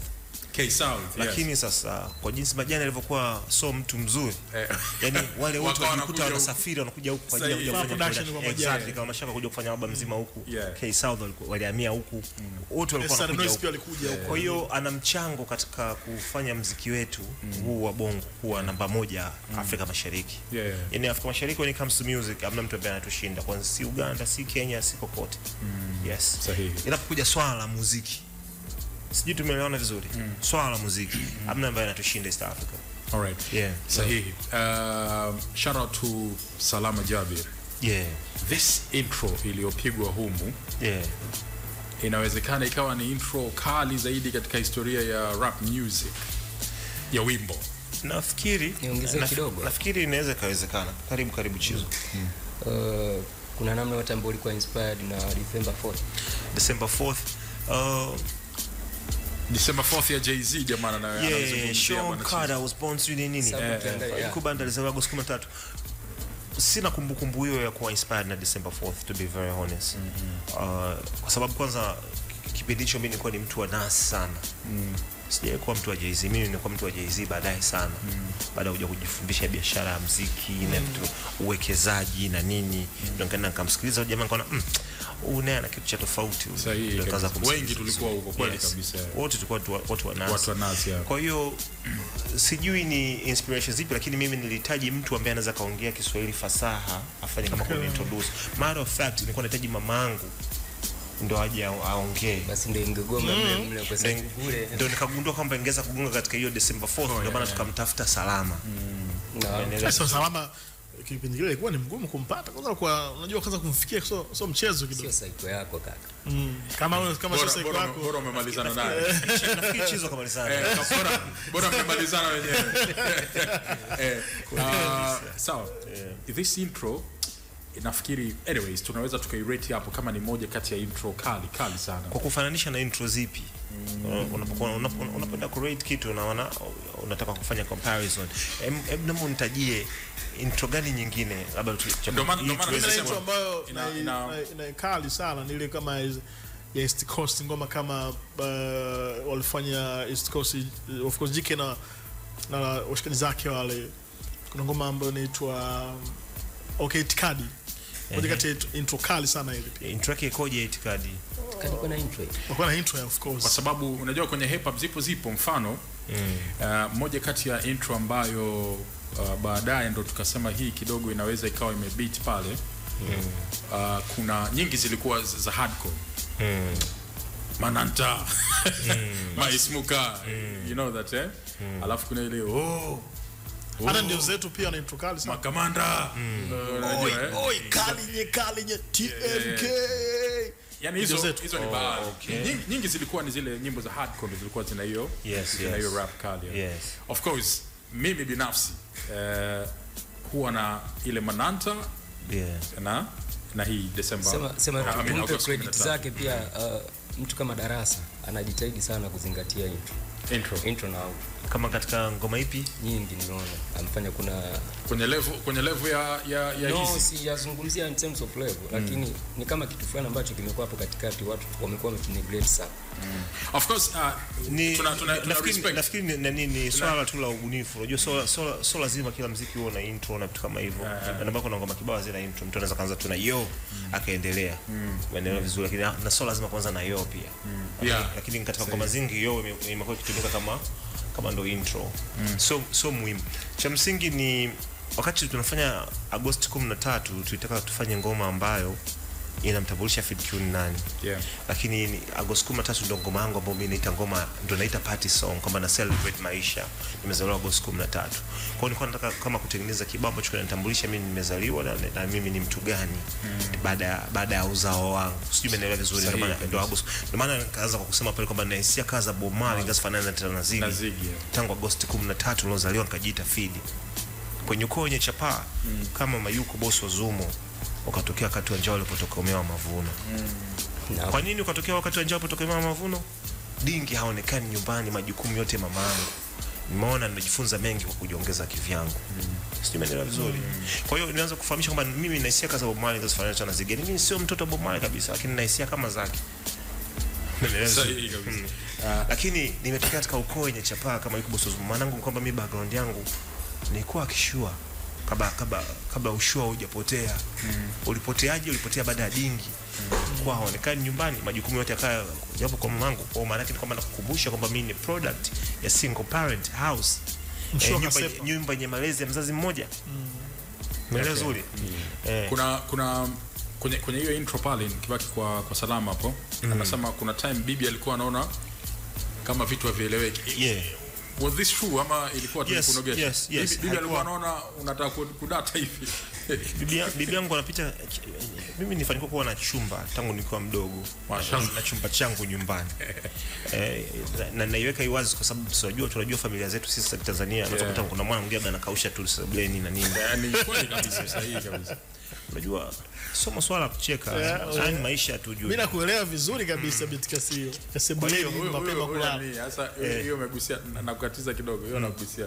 Niko na kipindi cha kuzima msikitini. Tuendelee. Sasa hiyo sasa ndio kinania kikontawa zaidi, kinalota zaidi. Kwa hiyo kila akipita nje ya mlango wangu anasikia kama mtu anaongea peke yake hivi. Mimi na channel ile msela na kichwa kama mapela, siwezi kwenda jela kwa sababu na mahela. Aluka tikitaka mademo wanataka, mimi si wataki wote. Nasari Rhymes. Anapita unasikia huyu jamaa jita yeye ni msela na kichwa kama mapela. Hayo chizi kweli mjukuu wangu huyu. Akauchuna akaona cha asinisumbue kugonga magetoni bana, vipi what's going on, are you alright? Akaona chana na mambo hayo, akaja kumwambia mama bana, huyu ukishaondoka wewe akijifungia ndani mwake anakuwa kama anaongea hivi, afu anasikiza muziki siku nzima. Baada hapo anaanza kazima muziki kabisa, kama anaongea tu peke yake, anasema yeye msela sijui kitu kama mapela. Yani hebu mumcheki, anaweza kaa yuko sawa huyo. Kwa bibi alisi kama mimi na data, kumbe mimi ndo nilikuwa na practice bars na nini, najifunza namna ya kupangilia mistari na vitu kama hivyo, na wote tumeanzia kwenye Nursery Rhymes. Alright. Sawa bana, shukrani sana FID to the Q kwa hii hapa, na nadhani imeweza kutupa walau msisimko kidogo wa hii ngoma. Sasa bana, surprise zipo nyingi leo mshikaji wangu. Leo surprise zako bwana ziko nyingi. Ilikuwa hidi last week kwamba zipo za kutosha. Sasa hapa bwana tunavuka boda kidogo. Na huyu jamaa bwana mwanao sana huyu. Nani? Huyu mwanao sana. Bwana tuna Kala Moto hapa kwenye line bwana, usio wana all the way kutoka Kenya, Mombasa. Professor huyu bwana. Mombasani. Na Kala Moto ana namna ya kuzungumza na FIDQ na ana salamu maalum kabisa kuelekea siku yake ya heshima ama siku yako ya heshima ya tarehe 2 mwezi wa 5 ya Bongo Flava Honors. Kala Moto, karibu sana. Mambo vipi? Bwana ndio leo kali. My name is Kala Moto Kiumbe. Kala Moto all the way from Kenya. Nipo hapa ku big up kabisa my brother Farid Kubanda, FIDQ all the way from Tanzania 255. FIDQ nikimwelezea kwa machache tu, he's one of the humble brother nimaiku kama cross. He's a friend, ni mtu anayejali familia, ni mtu comedy kabisa, yuko down to earth, ni mtu ambaye ana IQ nzuri, ana wisdom vizuri. Most of our time tukiwa tunazungumza we talk about siasa, academical, culture, history, hip hop, masuala ya unajua the culture itself, mambo ya mtu mweusi. I'm talking about the black excellency and all that. So mimi na wewe we spend a lot of time unajua kuzungumza masuala hayo, na one of the things wanajiuliza kwa nini Tanzania haijampatia uprofesa ama uratibu kabisa kwenye vyuo vikuu, kwa sababu whatever I'm doing and he does is the same kabisa. The same guy is one of the best of all time, great of all time, GOAT kabisa, na he deserve the title. Ndio maana mpaka leo number 1 number 2 akikaa yeye professor ama ka professor ni yeye, so it's debatable actually, but he's one of the best writers I know. Ni mtu ambaye anajali kabisa sanaa na ana vision kubwa kabisa kwenye hip hop ya Africa. So FIDQ is that guy, so all the best kwa Bongo Flava Honors ambayo inakuja, na mimi najua itakuwa amazing, itakuwa great. Wamekuwa great hapo, wamefanya mambo yao, but FIDQ also has something to do there. And also napendezewa na FIDQ wa sahi ambaye ukimsikiza zamani kwa vinakati mwanzo na mwisho mpaka sahi 2025, the guy still dope.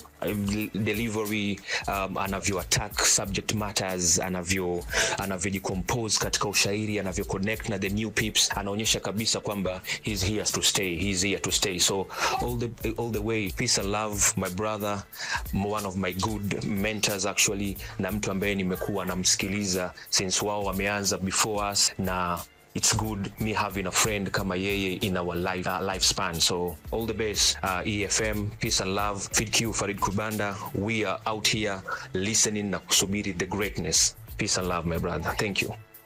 Big up, peace and love. Kala Moto Kiumbe all the way kutoka Mombasa, Kenya. Mombasani. Huyu mwanao sana huyu. Mimi wanamuita Professor Kesi. Professor. Alafu kuna swali la msingi amehoji. Anahoji mpaka leo tunasubiri nini kumpa uprofesa wa heshima FIDQ? Chizo tutalizungumzia hilo. Ngoja kwanza FID amzungumzie Kala Moto. Mimi cha kumzungumzia Kala Moto kiukweli sina. Sifa nyingi ambazo amenitajia mimi ninazo, yeye anazo. Sahihi. Mimi binafsi namuita Professor Kesi. Naona kama Mombasa imebarikiwa kuwa na mtu kama Kala Moto. Amekuwa ni cultural ambassador kwa muda mrefu, na saizi anafanyia kazi uwezo wake alionao. Nimeona kuna mashirika baadhi ambayo sio ya kiserikali imeanza kumhusisha Niliona kuna kipindi Mombasa County ilimvuta karibu aweze kuwasaidia katika masuala ya kitalii na kiutamaduni na vitu kama hivyo. So he's already there. Professor Casey afu ni professor sasa hivi exactly. Yeah. Ni professor kweli kwa sababu ni mmoja kati ya watu wachache ambao ukikaa nao kufanya nao conversation anaweza kaongea kuhusu vitu deep kweli. Last time I checked nilikuwa napiga naye story kwa siku ya Eid. Nilikuwa siku ya Eid nishamaliza kupiga zangu pilau la Eid nini. Tukapigiana video call. Tukapiga story fulani vile katikati Professor Casey akawa anipigia paka hadithi fulani hivi. Unajua kama sijui katika kuna hadithi fulani inasema anaanza kuna nini pale. Naelewa bana, anaanza kunifanulia pale kwamba Allah baada Islam nadhifu tanadhafu fa inna la yadkhulu janna ila nadhif. Yani alinzingua kweli siku hiyo, kanipigisha hadithi kibao, kanipigisha aya za hapa na pale na nini. Na zaidi convo ilikuwa imebase kwa mtu mmoja anaitwa Ibn Khaldun. Ibn Khaldun kwa sisi ambao tunasoma sociology au tumesoma sociology ndio huwa tunasema the godfather of sociology. Lakini katika vitabu anatambulika mtu mmoja anaitwa Comte. Truth is godfather mwenyewe wa sociology ni Ibn Khaldun, Mwarabu mmoja huko. Tutafika huko, so conversation ya leo kwa tunajaribu tu kufunua aina ya conversation ambazo wanafanya na Kala moja. Sure. Yeah. Bana huyu lakini amjiachia dude pala pamoja. Nyinyi mko karibu sana ila bado hatujapata collab yenu. Studio tuna vitu. Sema tu mtaani ndo vitu ndio najiuliza kwa nini? Studio vipo, unatoa wasiwasi. Studio vipo. Vingi. Mtaani ndo havijafika. Wenyewe baadhi ya watu wanamuita huyu ni Fid Q wa Kenya, you know. Really? Yeah. Nafikiri ushakutana na hata baadhi ya hapa alikuja mwaka juzi nadhani nikafanya naye interview hapa. Watu wengi kwa sababu huyu Fid Q wa Kenya kabisa, Fid Q wa Kenya. By the way, kusema kweli Kala Moto ni mmoja wa watu wazuri sana ambao mimi nimewahi kushirikiana nao kwenye kazi. Hasa kutokea kwa majirani hapo. Kwanza yule jamaa unaweza ukasema sio kutokea kwa majirani hapo. Unaweza ukasema ni mbongo jinsi tunavyoishi naye kabisa. Nafikiri kwa sababu Mombasa nayo ni sehemu ya Tanzania. Ni vile tu Mwalimu Julius. Zanzibar fulani hivi. Mwalimu Julius Kambarage Nyerere aliamua kuwapa kaofa kidogo. Aligawa kipande. Lakini to be very honest ukaa nao hawa watu unaona kabisa kwamba hawa mbona ni ndugu zetu kabisa. Hauwaoni wakiwa na tofauti yoyote. Unakaa unaona wanaongea vitu ambavyo ni relatable. Tunaelewana kwenye vitu vingi sana. Matter of fact Bongo Flava ni kubwa sana Mombasa. Mimi nishakwenda Mombasa kufanya show, nilienda kufanya show Malindi I think. So Mombasa. Show ilikuwa ni ya usiku. Ilikuwa inafanyika beach. Nilijaza ukumbi saa 7 mchana. Umeelewa vizuri. Na ni hotel kubwa ambayo watu wanabook kwa ajili ya masuala ya dinner na kila kitu. Check it out. Nisha kuipost katika Facebook yangu nafikiri. Yes, saa 7 mchana. Full house. No. Inamaanisha nini? Tarudi baada ya matangazo. Hii inamaanisha kwamba kwetu kule makoti mengi tumwache tu bwana. Tumwache tuchize bwana. So chaguo moja ni ngoma ambayo tumetoka kuisikiliza hapa kama ni classic gem of the hour ya kwanza leo. Na kimsingi kwanza Farid hajatuambia namna ambavyo alichomoka kwa MJ na akaja Bongo Records kwa majani. Kihistoria bwana Farid, hawa wazee ukizungumza nao wenyewe wanasema hawakuwa na tofauti yoyote. Ni ukweli kabisa. Walikuwa wanapiga story na nini lakini kimtaani na tetesi kutoka kwa wasanii wenyewe ni kama wanasema walikuwa na vitu fulani kama havionekani hivi waziwazi. Sasa hawa wazee wakiwa hapa wenyewe wote wawili wanasema hawakuwa na tofauti na walikuwa washikaji. Na zipo baadhi ya kazi ambazo kama walikuwa wameshirikiana kwa namna moja ama nyingine, sio lazima kushirikiana kupiga yote, lakini labda mmoja anaweza kuanza kitu fulani mwingine akamaliza na vitu kama hivyo. Na ilikuwa ikiaminika msanii akitoka sehemu moja kwenda kwa mwingine aidha hapo ameibwa ama kulikuwa kuna beef inaendelea. Walau hadithi yako ya kutoka MJ na ukahamia kwa majani. Kuhusu kutoka MJ na kuhamia kwa majani, kilichoniamisha MJ ni Boucher Records nilipofanya ile feedq.com. feedq.com ilipotoka kesho yake majani alinipigia simu. Oya Feed, majani hapa sikia unapojua Bongo Records? Kaambia yes. Unapokumbuka vizuri MJ hapa. Nikaenda Bongo Records. Awali ulishaenda? Nilikuwa nishaenda awali. Nishaenda awali kwenda kufanya ngoma inaitwa Huu ni Ukweli na Uwazi ya Wachuja Nafaka. Exactly. Kwa nilienda pale nikapiga verse, akanikubali sana. Sasa alikuwa yuko busy, akaendelea na shughuli zake. Umeelewa? Yaani hakunizingatia zaidi. Alipenda sana verse yangu. Alimwambia Necha, mchuzi uliomleta kama vipi? Kama sio mkali nafuta verse. Nikaenda nikapiga verse kali, akasema hii verse kali sana. Lakini alikuwa na mambo mengi. Kwa concentration ilikuwa iko chini sana. Nikaondoka zangu. Sasa nilivyotoa.com ndo akanivutia wae. Bana FeedQ hapo wewe. Bana naomba uje Bongo Records. Kwa hivyo nenda Bongo Records. Nilipofika tu jamaa bana vipi fresh. Bana SK.com sio mchezo. Nikatengeneza kabisa Castro ikatengeneza. Poa sana hii. Sasa msikie hizi. Anaanza kunipigia beats tofauti. Ikiwepo na hata moja kwa na beat ya Mwanza wala beat ya Chagua moja wala beat yote ambayo nimetumia hapo hamna. Alinipigia beat fulani tulikuwa tunatengeneza huyu na yule remix. Ndio ngoma yangu ya kwanza mimi na Majani kurekodi. Ilikuwa ni huyu na yule remix. Alinipigia bonge moja la beat linabadilika mbele kwa full narudi linabadilika linarudi hivyo. Tukatengeneza huyu na yule. Kwa bahati bando zile enzi ambazo unasikia ngoma bana mzee imefutika mzee. Huyu na yule remix ilifutika. Yes, na ilikuwa kali kweli kweli. Tumekosa kitu hapo. Sasa baada ya hapo akagundua kwamba mimi nina ngoma kichwani tayari. Yaani mimi nikuja kama msanii fani ambaye nina album kichwani. Tena nilikuwa na album 2 kichwani. Sio imeelewa vizuri. Nakuelewa vizuri. Sisi tunachukua maelezo. Kwa gharama ilikuwa ni beat tu. Jamaa gonga midundo, mimi napiga bars kama kawaida. Kuna hasira nyingi sana. Yaani ndo nilikuja hivyo. Sasa akacha amenipigia simu, ameamua bana wewe utafanya hapa Bongo Records. Aliamua kwamba anataka anifanyie album. Yeye alikuja na wazo la album kabisa, sio ngoma moja wala mbili.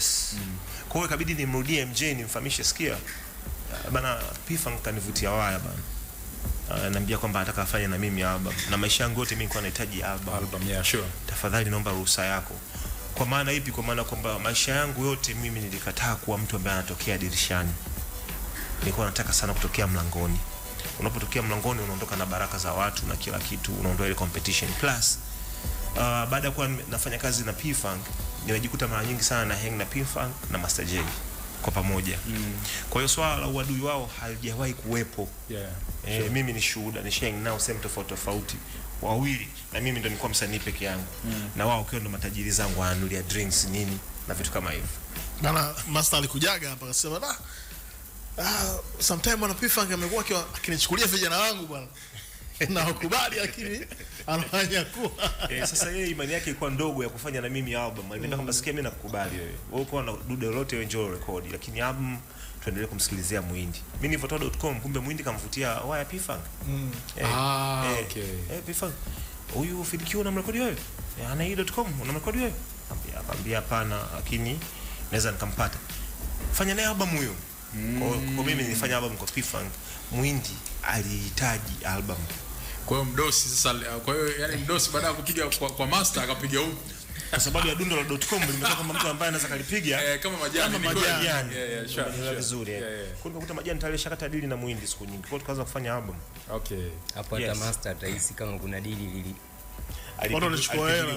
Kwa sababu mpaka naenda kufanya .com nilitoka zangu MJ nikaenda zangu Baucha Records na alika nivutia waya bana, sikia brother yangu yule Baucha kaja na vyombo vyote vifunge ufanye album yako kaka. Mimi nilichokuwa nahitaji ni album tu. Kwa hata kauli ya Snali Snoop Lee saiza apendi kabisa mwite Snoop Lee. Zamani Snali yeye unaweza kumchafua sana. Kwa hiyo anapenda kuitwa Snali. Tena Lee yenyewe ipendi. Ukimwita Sna anafurahi zaidi. Kwa hiyo ndugu Sna sasa hapo mwambie huko kuna Snalicious huko ni dada ambaye anatangaza EFM. Sasa nafikiri ndio maana mama kubakia na Sna. Kabakia na Sna muda mrefu mwaka kama 4 hivi au 5. Akaleta balaa. Okay sawa. Shout out to him popote pale alipo. Yuko zake Ujeru saizi na familia nini. Nilijua yuko UK, kumbe Ujerumani. Yuko Germany. Na he's doing very well. Akija hapa bwana tunamhitaji kwenye hii meza. Mmoja wa watu fulani vilikuwa na safari ya Ulaya, ukimcheki anaweza akakupokea mahala nini. Akakuintroduce akunji yani ametangulia ili aweze kupokea watu. Sasa kuna ile bwana anakuja hapo kifika airport unajikuta kwa alone. Anakuzibia gani? Nimezisikia hizo watu wanazo lakini noma. Nafikiri sio kitu sahihi. Tutafika kutajadili hiyo. Tuje na hii kwanza. Kwa hiyo akaniruhusu kwamba jamaa mama wako album wewe. Basi poa. Fanya naye. Kwa hiyo niliruhusiwa na MJ kwenda kufanya kazi na P-Funk. Okay. Lakini nilipofika kwa P-Funk nikakuta tayari ashakata deal na Muhindi. Kinachotakiwa ni album.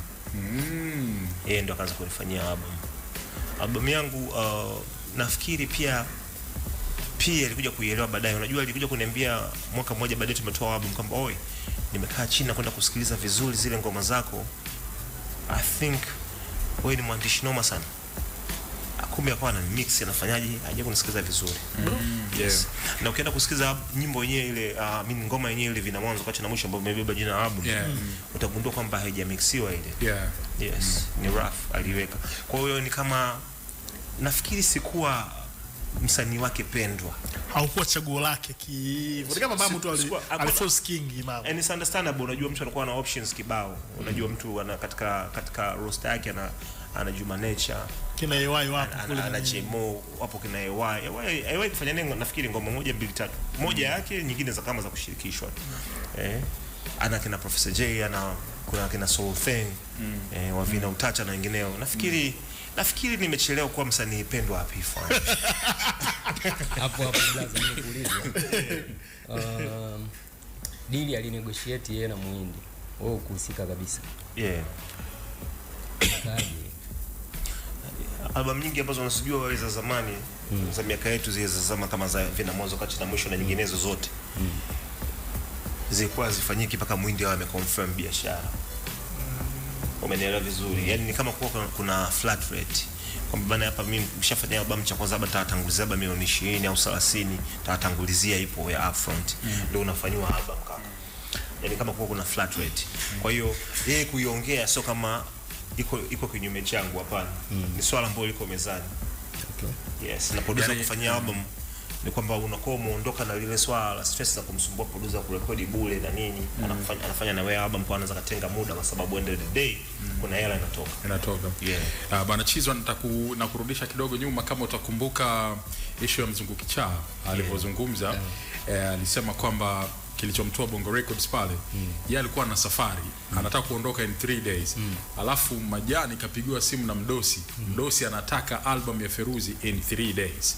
Siku tatu hizo Mzungu anataka na Feruzi anataka. Sasa mzigo umewekwa mezani ni wa Feruzi kule kwa Muhindi. Kwa hiyo ikabidi amle tu kichwa Mzungu Kichaa, akamwambia bwana wewe kaa pembeni, Mzungu kawidi. Mbona kwa hiyo zamani na maana mzigo lazima utoke kule, yani album ilikuwa itoke kule. Ukirudia the classic ya bwana Hamadi hapa. Hamadi anasema wewe mzigo wako ulipoenda mimi kila kera namba zako hizi hapa zimebaki zipo. Sasa ni katika mauzo. Hamadi katika mauzo sasa. Na inaonekana kweli hicho kitu kilikuwa kwa sababu nishaikuwa nimekaa na BDP Big Dog Pose. Nao walikuwa wananipa scenario hiyo. Kwamba unaenda pale unazikuta zile kanda zimekaa pale, anasema wewe mzigo wako hautoki. Mzigo wako wewe. Ni vitu ambavyo vilikuwa viko wazi. Sawa, turudie the tracks sasa, chagua moja yenyewe, namna ambavyo ilipigwa iliweza kukamata. Lakini the idea ya kuwaweka Adili, Langa, Black Rhino mundani na TID, how was it? Ni wewe mwenyewe ama Majani mwenyewe? Adili alikuwa mshikaji wangu sana, tunaendelea mara nyingi. TID nafikiri nishamuelezea kipindi hicho chote kwa ni mtu wangu, tuna hang sana. Akina Rhino na Langa, Langa kwa ni mtu ambaye ananitembelea kipindi nakaa Kinondoni kwa wingi. Kama brother, kama mtu ambaye tunaelewana kisanaa na vitu kama hivyo. Kwa hiyo tuko close sana, tunafanya naye kazi nyingi. Kuna nyingine kama hata hazikuwahi kutoka. Langa? Yes. Okay. Umeona. Na Rhino pia. Umeona. Kwa hiyo ndio ilifanyika kama hivyo, lakini kama usisahau chaguo moja kwa atakiwa apatikane Rado huko ndani. Alichelewa. Akuta jamaa kasha mix kidogo pale. Umeona. Na kwenye video ukiangalia video ile ndani mule tupo kama ndani ya gari. Ile gari ni limo au limousine. Ile limousine ile ni ilikuwa ni mali ya Saidi Janguo. Said Jangu ni moja kati ya big ballers madoni wa zamani wa kwanza mjini hapa. Umeelewa vizuri, kwa kuna Msomali sinano. Unamzungumziaga Msomali P Diddy, kwa kuna Msomali hapa mmoja mwenyewe sasa alikuwa anasumbua way back before P Diddy. Alikuwa anasumbua sana. Sasa hapo kuna Jangu ndio enza kina Kinje anasumbua Dar es Salaam.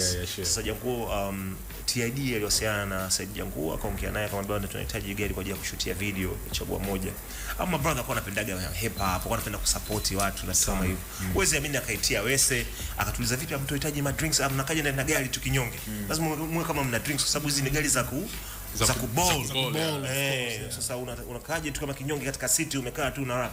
Lazima muwe kama mna have fun na kama hivyo. So akatunulia paka drinks akatuwekea ndani ya gari.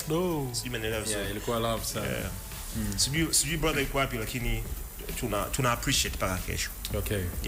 Video fulani vya Kinyamwezi, video fulani vya ambao ukicheki vizuri kama kuna sehemu kuna beach hivi na nini. Hivi ile video ya nani ambaye alifanya director ambaye ni Muitaliano aloshuti video ya Mstari wa Mbele. Yule jamaa kipindi kile. Na alikuwa jamaa ndo anasifika kwa video expensive. Maka Mstari wa Mbele ilisumbua bwana, kwa hiyo walijisearch sana na Mstari wa Mbele. Yeye mlitoa shingapi? Wote wa shingapi? Atambie tu kweli na normal. Kiukweli sikumbuki ni shingapi, lakini tulitoa hela. Director kwa ni Muitaliano na alikuwa kwa very serious. Kwa lazima tulipe dola euro. Alikuwa director fulani hivi ambaye anaweza kukustajabisha na shots alizochukua na nini. Unajua mambo ya zamani tena. Ilikuwa ni zamani kweli mpaka mtu anashangaa kwanza kuona video kwenye HD na nini. Sio mchezo. Tulikotoka ni mbali jamani, vumiliani. Bana feed hapa midalawama kidogo. Sio ile midalawama yenyewe. Sio ile yenyewe. Tunapanda tuko kwenye chaguo moja. Okay, hapo sawa. Watu wanasema Black Rhino ni kama alikuwa na hasira na nyinyi wote kwenye ile track. Nasimama nimeshachoka mikukaa juu ya kiti. Nafikiri labda uwekee Paul tena. Tuweke Paul. Yes. Unajua mimi ambacho nimejifunza katika muziki ya kufanya featurings, collabs, kushirikiana kwa ufupi. Nimejifunza kwamba unafanya na watu tofauti ili kuweza kutoa nafasi ya ladha tofauti kusikika. Exactly. Umeelewa vizuri na huwa najifunza kwa kupitia Wu-Tang Clan. Wu-Tang wanabakia kuwa stable mpaka kesho kwa sababu kila mtu ana sound yake, ana uandishi wake. Umeelewa? Katika muda ambao watu wako wanaamini Method Man ndio anabeba kundi, ilikuja kugundulika kwamba anayebeba kundi ni ODB. Umeelewa vizuri? Nakuelewa. Kwa maana ya kimauzo na kila kitu. ODB ndio kana mashabiki wengi kuliko watu wote. Na ODB katika wote nzima ndio msanii ambaye hajawahi kuwa serious. Kwenye show kachelewa, crazy man, yani studio atokei nini. Lakini sio kama hana discipline, nope. Yuko tu nje ya muda. Kawaida yake tu yuko nje ya muda. Lakini ukimpata ana deliver. Sijui umeelewa vizuri. Kwa hiyo huwa natazama hata zinapokuja masuala ya collabs, mambo kushirikiana na nini, huwa natazama hapo. Kwamba mimi nafanya kitu changu ambacho naamini ni kikubwa, na shirikiana na mtu mwingine ambaye naye naamini ana kitu kikubwa, na ndio maana nimeshirikiana naye. Kwa hiyo sasa hapo tunawaachia wasikilizaji. Msikilizaji anaweza kama bana, nyote mmezengua, huyo alopiga huku ndo katisha. Mwingine anaweza kusema bana, wewe umemezwa, wewe unasema Rhino, kwa mtu mwingine akawa anasema Langa. Huyo mwingine watu wengine wanasema kama competition fulani. Exactly. Wengine wanasema Adili kafanya vizuri. Hiyo ndio beauty ya collab. Unatakiwa ufanye collab na mtu ambaye anaingiza kitu au anaweza nataka kuchallenge pia katika wasikilizaji. Ndio maana kufanya collab. Neno alilotumia TID utajiju alitumia pale. Ilikuwa plan kwa sababu that time neno utajiju mtaani lilikuwa limekaa kama neno fulani la mbea hivi la kike, ushaelewa and najua feed shots za kwenye hip hop shots za kwenye hip hop zina nini, watu wakawa wanapiga hapo hao wasiwa utajiju wao, unajua the only person ambaye hakusumbuliwa alipotumia neno utajiji, nadhani ni Nature kwa sababu alikuwa anajulikana na mambo yake, ila kwamba ametokea Uswahilini na akapiga dude zima inaitwa utajiji. Nature ameshakuwa excuse mara nyingi katika vitu vingi. Yaani hana tofauti na Uncle Snoopy. Kama naipi. Uncle Snoopy ndio gangster pekee ambaye anaruhusiwa kusuka na akajitia vile vibanio vya rangi. Sahihi. Na asitokee mtu yoyote akasema kwamba bana wewe huyo anahusika na upinde. Nzuri. Sahihi kabisa. Nature pia amekuwa akipata hiyo permit kuweza kutumia maneno kama utajiji, uswini, ambao mara nyingi wanatumia wanawake kwa Kiswahili na vitu kama hivyo. TID ilipiga ile ilikuwa kama freestyle tu, tuko studio wote tukaipenda, tukasema hii inabakia. Something itabakia. Kwa na kwenu haikuleta shida zile shots na nini? Haijawahi kuleta shida kwa sababu kwanza hazikuwa zile zama za kiki or something. Ilikuwa ni part ya creativity tu, tulichukulia hivyo, na kwa sababu kwanza ilikuwa ni freestyle, so tukaiheshimu. Kati ya nyimbo zako bora unazo mwenyewe, maana kila mmoja anaza kwake mwenyewe, chagua moja, unaiweka wapi? Katika nyimbo zangu bora za kushirikiana, nafikiri ndio inaingia huko. Moja kati ya nyimbo zangu bora za kushirikiana, unajua unapoenda kuwashirikisha watu wengi na wote kuonekana kuwa wana impact, sio jambo dogo. Kuna collab za watu wengi sana wameshiriki watu wengi, lakini ukutaba mwenye impact mmoja au wawili, ngoma ina watu 8 ndani. Sasa chagua moja na watu kama 5 na wote wana kitu special. Of course inakuwa ni jambo la tofauti sana. Ni ngoma ambayo hata leo wewe nenda tu pale kwenye muziki mnene pale, likipigwa chagua moja watu wanaamka, wala alihitaji shida. Kwenye show zote ambazo tunazipiga pale, likipigwa chagua moja, yani utaliona kama hata vijana wa sasa wanaenda nalo, yani kwa hiyo inaonyesha namna gani ni classic kabisa. Plus nimekuwa nikitumia mistari yake kama sehemu ya opening ya katika show zangu, sometimes ile kusuka au kunyoa kwa na mkono wa birika au kutoa kujenga taifa. Umeona, nimeishi nalo muda mrefu. Ni moja kati ya ngoma ambazo nimekuwa nikizitumia mpaka kesho. Ni kwa sababu gani? Kwa sababu mistari style bado ziko relevant mpaka kesho. Ni kama anavyoingia katika show napiga kupigia ngoma ya jicho. Ile ni .com mzee wangu, fitq.com kabisa. Unajua ni ya mwaka gani? Au tunapoingia nasema kwamba anauliza kama na dem namwambia sina. Anaweza chana na same tatizo naitwa nani? Filiki. Ile ni verse ya kwenye namba 8 ya Das Baba. Sijui umeelewa vizuri. Kwa hiyo ni namna ambavyo zimekuwa zikiishi na zikiendelea kupokelewa kwa miaka na miaka, watu wa rika tofauti tofauti. Hapo tulipoishia hapo, kisikiliza vizuri hapo, kuna line hapo imepita hapo, ni mshare mmoja umepita. Huyu mshare ulikuwa unaenda nani? Kama rhymes ni majungu, basi ufalme ni wa jamaa.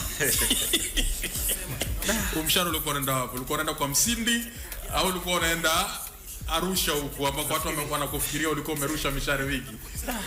Kweli unajua tunazungumzia propaganda hii, nao ni album ambayo sijui ya miaka mingapi, kama 16 hivi. Propaganda. Kiukweli sikumbuki mshale ulikuwa unaenda wapi, lakini ilikuwa ni kipindi ambapo mishale ilikuwa inarushwa sana tofauti jamani.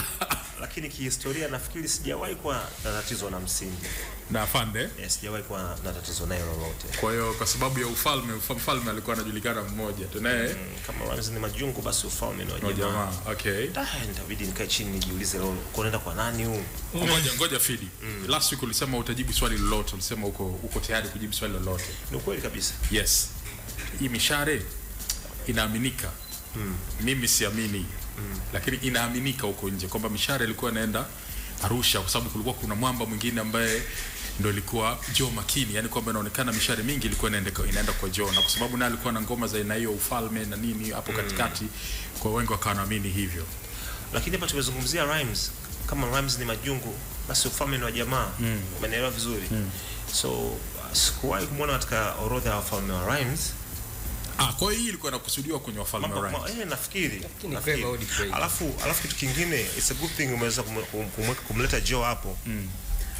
Unajua kihistoria tulikuwa tunafanya Bongo Records tour. Tunaenda Arusha. Adili hakuwepo katika orodha ya watu ambao wanasafiri kwenda Arusha. Alinifuata akaniambia, Phil, unajua kuna ule msanii nampenda sana anaitwa Joe. Napiga kibao chake kila siku ile hao. Fanya unachoweza, twende Arusha ili nikamshutie jamaa video. Sio, unaelewa vizuri? Kwa hiyo mimi ndo nikaenda kumwambia Majani, Adili naye naomba mweke katika orodha na aingie kwenye payroll, apate per diem na kila kitu. Anakuja Arusha kwa ajili ya kushutia video ya Mwanza. nilimongopea Majani kwamba ajili ya kuja kumshoot video Mwanza. Sawa bana. Majani akakubali kusikia majamaa kuja kumshutia video Mwanza kwa inabidi tuende naye. Ikapata tiketi ya ndege na picha. Nilikuwa mimi na Adil tunaingia kwenye ndege kwenda Arusha. Na akiwa yuko busy anashoot zile hatua kuonyesha kwamba tushaanza kazi ya kushoot video. Okay. Sawa bana. Lakini nia yake kwa nataka amshoot hiyo video. Okay. Yes. Akatua Arusha akafanya zoezi lake vizuri. Alivyorudi hotelini akaendelea kwa kama anashoot, mimi nachukua matukio yangu, nimetoka nje kidogo sijui wapi. Kwenye tour bus tukisimama sehemu kwa sababu tulikuwa tunatoka Arusha tunaenda Moshi. Njiani tumesimamisha sana ile tour bus. Tumeona kuna ng'ombe wengi, tunashoot clips za Mwanza jamaa anatoa radio, tunashoot Mwanza. Majani aone kazi inafanyika. Lakini tulienda Arusha, nilikubaliana na Adili anakuja Arusha kwa sababu anaenda kumshoot Joe. Sisi tunaelewana vizuri. Kibao kinaitwa How. One of the best. Actually not one of the best. How nafikiri ndo magnum opus ya Joe. Ndo ilomtoa. Of course. Sawa Of course, yeah. Adili alienda kumshoot. Ili kuweza kwenda kumshoot ilibidi mimi niongopea naenda kumshoot mimi Mwanza ili tuambatane naye kwenda Arusha. That's the story, my guy. Unajua anafahamu hiyo story? Nafikiri anaweza kawa anaifahamu au haifahamu. That was hiyo inawezekana ikawa labda ilikuwa nyuma sana. Baadaye unajua kiuhalisia. Nyinyi watu wawili mmeidominate game kwa muda mrefu sana. Tukizungumzia hiyo longevity hapo mzee, tunazungumzia Joe na Phil Q pia kwenye hip hop. Sisemi kama hamna wengine, lakini kwenye hip hop hapo mpo pale. Na mpaka sasa nafikiri ni baadhi ya wale wachache ambao mmebarikiwa kupambana na this new generation. Yani hata wakisikia bwana Phil katoa dude, watoto wataenda kusikiliza mbio kwanza bwana kasemaje mkaka mkubwa. Joe katoa dude, watoto wanakimbia mbio kwamba kaka mkubwa kasemaje. Kwa hiyo baada ya hapo I don't know kama ilikuwa ni makusudi kuwapambanisha na nini, lakini mtaani tulikuwa tunaamini hivyo kwamba bana kuna hii hawa watu wawili na nini, na sijui mwenyewe ulikuwa unaichukuliaje, lakini mlipambanishwa kwa muda mrefu mno. To be very honest, mimi nilikuwa naichukulia lightly tu, sikuchukulia kama ni kitu fulani serious kwa sababu naijua historia yangu, najua namna ambavyo mimi nilidominate game. Nilielezea katika neno wengi nilibeba mgongoni na mwezi ujua umbali wa safari. Maana yake ni kwamba mimi ni sio mtu wa kubeba mgongoni, kwa umbali wa safari na ujua. Yani kwa Phil Q nimepitia shuruba nyingi sana mpaka kuwa mimi. Kwa lugha nyepesi au anapenda kuitumia baisa, nenda kama nyani zee. Kwa tukutana mjini wewe nirushie tu ndizi. Kuna mishale mingi sana nimekuwa. Kwa hiyo huwa ndo nimekuwa nikiishi nayo hivyo. Lakini zilivyoanza hizo viji maneno semi za hapa na pale kwamba kuna shida mahala. Kuna namna kama Joe alianza kuishi nazo hivi kama kweli kuna shida hapo. Na mimi niliendelea kuwa ni mtu ambaye nashangaa kuna shida gani? Umeelewa vizuri. Kwa hiyo kuna namna ilimpa advantage kwamba anaonekana na matatizo na Phil Q. Lakini mimi sikuwahi kuwa na matatizo naye na sijioni kuwa na matatizo naye. Kuna namna pia ngoja. Fedi, unajua kwa nini watu wanaamini kulikuwa kuna hiyo shida? Hapa nashukuru umeikanusha. Na ukasema pengine tunasema kama aliishi nazo. Kwenye tracks zako, right? Tracks zako. Unajua sisi ambao tunapitia mashairi kwa mashairi. Unajua hip hop, mnaujua mchezo wa hip hop. Kuna zile darts hapa na pale. Yani kwamba zile subliminals au sio bwana. Sasa kwa mfano nikicheza huu wimbo hapa, nacheza huu wimbo hapa ambao umeshirikiana tena na Nature. Unaitwa utaua game. Kuna maneno ukiyasikiliza, ngoja twende. Afu kuna maneno ukisikiliza unaonekana yanarudi tena kule. Sikiliza vizuri track.